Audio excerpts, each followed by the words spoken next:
पत्नी यदि विपरीत बुद्धि वाली है तो हो सकता है शुरुआत में आपको बुरा लगे कि यार हमारे मन ही नहीं मिलते, हमारी व्यवहार ही नहीं मिलता, लेकिन कुछ दिन बाद आपको शायद अनुभव होगा कि आपका जो रिक्रिएशन हुआ है ना वो इसीलिए हुआ क्योंकि पत्नी विपरीत बुद्धि की है। अच्छा, इसका एक उदाहरण दें।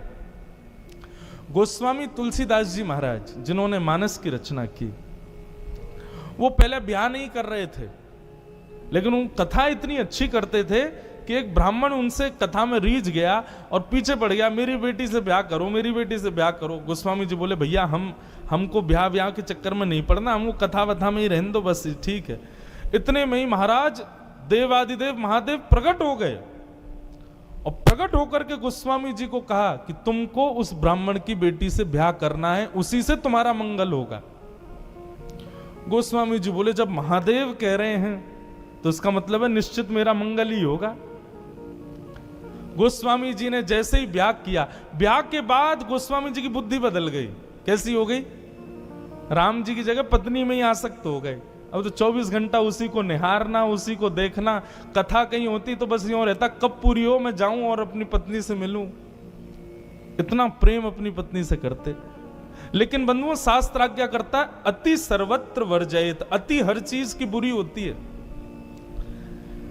पहले तो अच्छा लगता था गोस्वामी जी की पत्नी को, बाद में उसको चिढ़ होने लगी। बोले 24 घंटा मुझे ही देखते रहते हैं, इनको बस मैं ही चाहिए। एक दिन छोड़ छाड़ के मायके चली गई।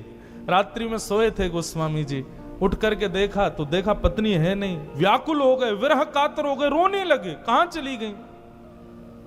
ढूंढते ढूंढते ढूंढते समझ गए जरूर मायके गई होगी अपने। यह भी विचार नहीं किया कि सामने यमुना नदी इतनी गहरी है, इसको पार कैसे करूंगा। कूद गए उसमें, क्योंकि पल्ली पारी ससुराल थे। शव बहता हुआ आया, यह भी विचार नहीं किया कि मरा हुआ शव है, इसका सम्मान करूं, उसी को नाव बना के बह गए। जैसे तैसे गिरते पड़ते अपने ससुराल पहुंचे। पत्नी से जाके बोले तुम मुझे छोड़ के क्यों आ गई। गोस्वामी जी की दीन अवस्था देख करके पत्नी को दया नहीं आई, क्रोध आया। बोले आप प्रेम करते हो मुझसे? बहुत प्रेम करता हूं। अरे मुझसे प्रेम नहीं करते हो, इस हाड़ मांस के पुतले से प्रेम करते हो आप। कल को मेरे प्राण निकल गए तो क्या होगा? बोले मेरे भी निकल जाएंगे। बोले ऐसा प्रेम यदि राम जी से किया होता ना तो आज राम जी मिल गए होते तुमको।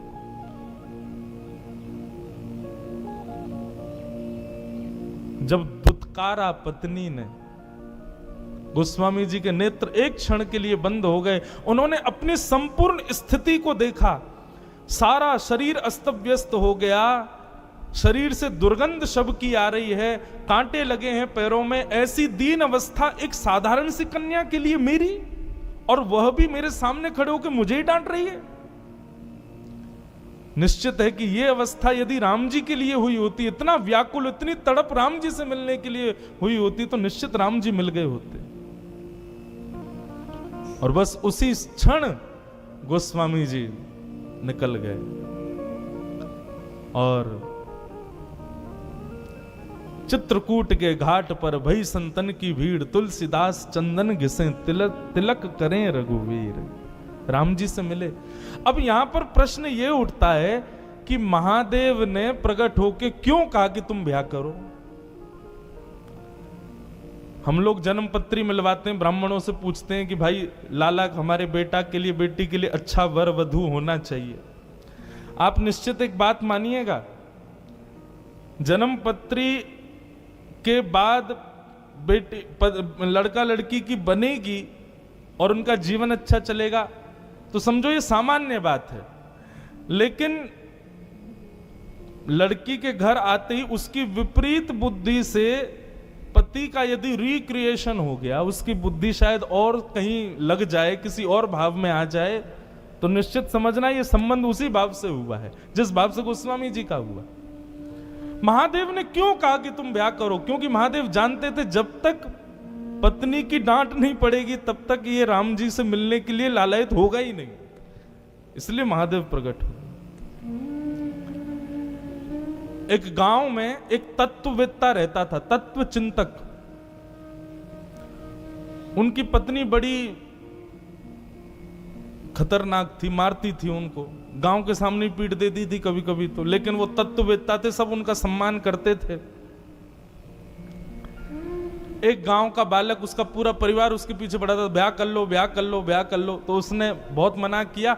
अंत में जाके उसने कहा कि ऐसा क्या बहाना लगाऊं कि मेरा ब्याह ही ना हो।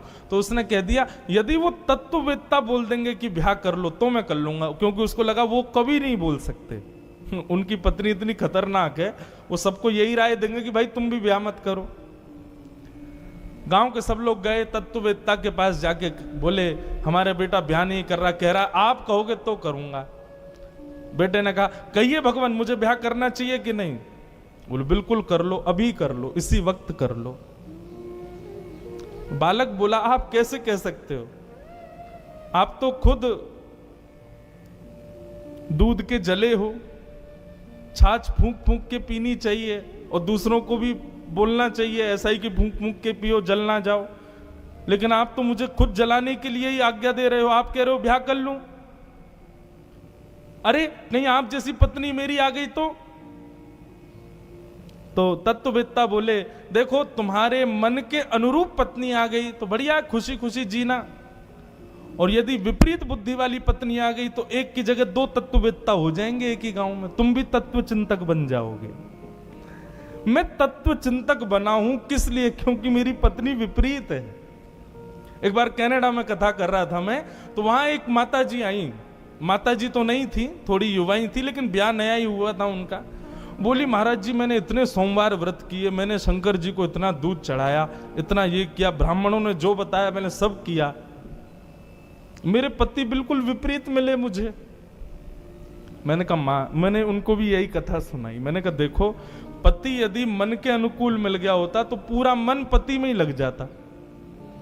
पति मन के अनुकूल नहीं है, इसलिए आप कथा में बैठी हो आज। अनुकूल मिल जाएगा तो पूरा मन उसी को दे दोगे। प्रतिकूल मिला तो जितना थोड़ा बहुत मन बचा था वो ठाकुर जी को दे रहे हो ना। इसलिए प्रतिकूल मिले तो कृपा, अनुकूल मिले तो कृपा, प्रतिकूल मिले तो ज्यादा कृपा। इसलिए प्रसन्न रहो भैया। होई सोई जो राम रचे राखा। ठाकुर जी ने सबका रचा हुआ है, जिसका जैसे जहां जैसे होना है होगा।